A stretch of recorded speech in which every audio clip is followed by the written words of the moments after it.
Hi, இன்னைக்கு குட்டி story பார்க்கலாமா? ஒரு முனிவரை தேடி 2 பேர் வராங்க. அதில் ஒருத்தர், நான் பெரிய பாவம் பண்ணிட்டேன், எனக்கு பாவ விமோச்சனம் வேணும் அப்படின்னு சொல்லியிருக்கிறாரு. இன்னொருத்தர், நான் அவரை மாதிரி பெரிய பாவம்லாம் பண்ணலை, கொஞ்சம் கொஞ்சமாக சின்ன சின்ன பாவம் நிறையா பண்ணியிருக்கேன், எனக்கு பாவ விமோச்சனம் கொடுக்குறது ரொம்ப ஈஸி, அதனால தான் உங்களை தேடி வந்திருக்கேன் அப்படின்னு சொல்கிறார். ஸோ முனிவர் என்ன பண்ணுறாரு, 2 பேரையும், நீங்கள் பெரிய பாவம் பண்ணியிருக்கேன்னு சொன்னீங்க, நீங்கள் ஒரே ஒரு பெரிய கல் எடுத்துகிட்டு வாங்க.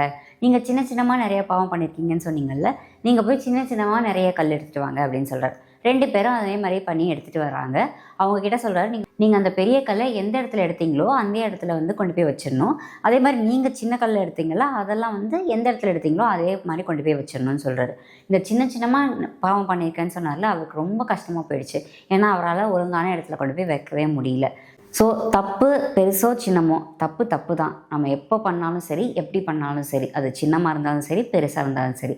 ஸோ சிந்திச்சு செயல்படுங்க. இன்னொரு வீடியோவில் சந்திக்கிறேன். நன்றி, வணக்கம்.